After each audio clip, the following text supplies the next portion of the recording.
Last night we had a Republican debate in New Hampshire. The main thing that everybody was looking out for was how will people react to Herman Cain? Because now all of a sudden in national polls, he's ahead of Rick Perry and in second place overall. So they put him next to Mitt Romney, gave him center stage basically, and then the attacks came.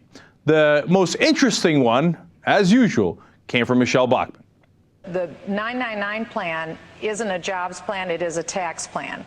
And I would say that from my experience being in Congress, but also as a federal tax lawyer, the last thing you would do is give Congress another pipeline of a revenue stream, and this gives Congress a pipeline in a sales tax. And one thing I would say is when you take the 999 plan and you turn it upside down, I think the devil's in the details. All right, I have to.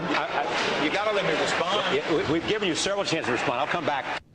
Oh, they got him, man. Look, in a Republican primary, that's the worst thing you can say. 666? I don't know. Kind of devilish, if you ask me. And I like how they turn it around so that him cutting taxes on the rich massively, even that they're saying is, well, that's extra taxes. Okay, because you're doing a sales tax of 9%. In fact, they're perversely right about that, because a 9% sales tax nationwide would actually hit the poor and the middle class much worse.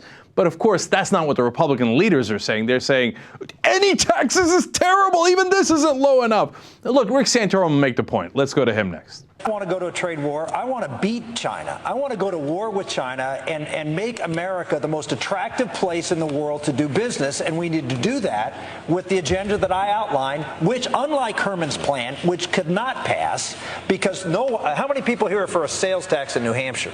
Raise your hand. There you go, Herman. That's how many votes you'll get in New Hampshire. Yeah. We're not going to give the federal government, Nancy Pelosi, a new pipeline, a 9% sales tax for consumers to get hammered by the federal government. How many people believe that we'll keep the income tax at 9%? Mm-hmm. Anybody? That's why people won't trust. So if you keep mentioning 999 and Herman Cain, I'm going to have to go back to him every other question. That's right. Charlie, I'm not. So three things there, right? One, as you can tell from Charlie Rose's comment, they keep coming after Herman Cain. Number two, this plan, the 999 plan, cuts the income tax for the rich to 9%. It's comically low. It's an enormous giveaway to the rich. But how does Santorum spin it? And I was curious how they were going to do this, right? Because how do they attack a plan that is so massive in its tax cuts? It would cut federal revenue to about half of what it is today.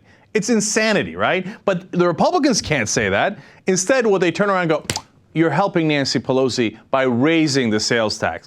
It's not too much taxes. It should be even lower, right? And third thing is, I like gratuitously how Santorum is going to bring us to war with China. It's a Republican debate. You got to go to war with somebody, right? But John Huntsman probably had the best zinger of the night. When you mention a flat tax, does that mean that you look with some favor upon 999 that Herman Cain mentioned at the beginning of this conversation? I think it's a catchy phrase. In fact, I thought it was the price of a pizza when I first heard about it.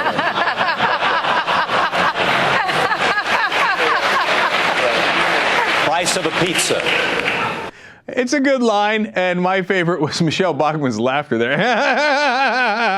Price of a pizza, 666. Devil's in the details. The devil is in the price of the pizza.